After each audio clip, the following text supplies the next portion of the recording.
Bakit ba ho sinasabi natin na kidnapping? Well, unang-una po, malinaw po na ang Rome Statute ng ICC mismo, ng International Criminal Court, ay merong proseso na nakasaad sa Article 59 kung paano aarestuhin ang isang tao na merong warrant of arrest na in-issue ng International Criminal Court. Paulit-ulit ko na pong sinabi yan dito sa Spokes Hour na hindi po pwedeng idiretso sa eroplano. Pero yun nga pong nangyari, diniretso sa eroplano. Kinakailangan po iharap muna siya sa isang lokal na hukuman.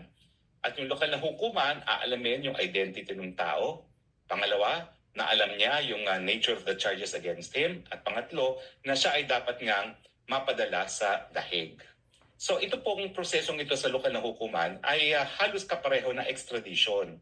So lahat ng mga depensa na po pwede mong ilabas sa extradition gaya ng kawalan ng jurisdiksyon ng hukuman na nagre-request para arestuhin yung tao ay dapat ay lilabas muna sa lokal na hukuman at antayin ang desisyon ng lokal na hukuman.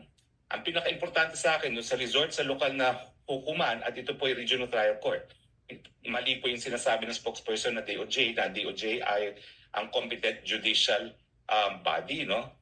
Ang judicial po, hudikatura. Ang DOJ po, ehekutibo.